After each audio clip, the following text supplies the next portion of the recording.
श्री स्वामी समर्थ, जय स्वामी समर्थ, श्री स्वामी समर्थ, जय स्वामी समर्थ. कसे आहात मैत्रिणी आणि मित्रांनो? आशा करते स्वस्त असाल, मस्त असाल आणि स्वामी सेवेमध्ये रममान असाल. आज आहे मंगळवार म्हणजे रथसप्तमी. रथसप्तमीला काय करायचं आहे तर रथसप्तमीला सूर्याला अर्घ्य द्यायचं आहे. रथसप्तमीला जर काही करणं शक्य नसेल तर रथसप्तमीसाठी एक छोटासा उपाय नक्की करावा. सूर्याला जल अर्पण करावे. हा सूर्याचा जन्मदिवस आहे. दररोज सूर्याला जल अर्पण करावा. सूर्याला जल अर्पण करणे अतिशय महत्त्वाचे आहे.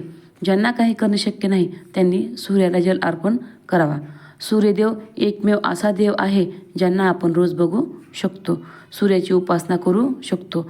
ज्यांच्या कुंडलीत सूर्य खराब आहे त्यांनी सूर्याला वेळात वेळ काढून सकाळी 8 वाजण्याच्या अगोदर जल अर्पण नक्की करावा. ज्यांचा सूर्य बलवान असतो त्यांना नोकरी संदर्भात काहीही अडचण येत नाही. तर आज रथसप्तमीच्या दिवशी काय सेवा करायच्या आहेत त्या मी तुम्हाला सांगते.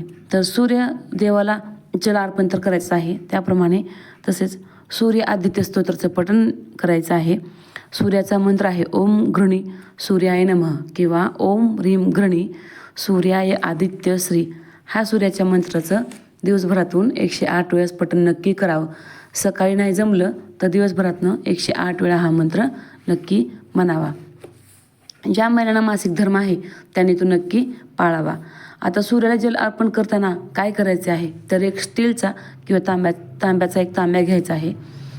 ते भरून पाणी घ्यायचं आहे. त्यात पांढरे तीळ टाकायचे, तांबडं एक फूल टाकायचं आहे आणि थोडासा गुळाचा खडा म्हणजे गुळाचा खडा प्रसाद म्हणून त्यात थोडासा टाकावा आणि ते सूर्याला जल अर्पण नक्की करावं. 40 दिवस सूर्याला जल अर्पण केल्याने नोकरी संदर्भात, मुलांच्या अभ्यासासंदर्भात कोणतीही अडचण येत नाही.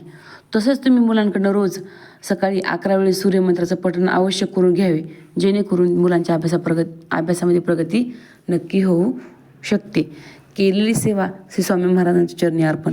श्री स्वामी समर्थ, जय स्वामी समर्थ, श्री स्वामी समर्थ, जय स्वामी समर्थ. व्हिडिओ आवडला असेल तर लाईक करा, शेअर करा, सबस्क्राईब करा. श्री स्वामी समर्थ.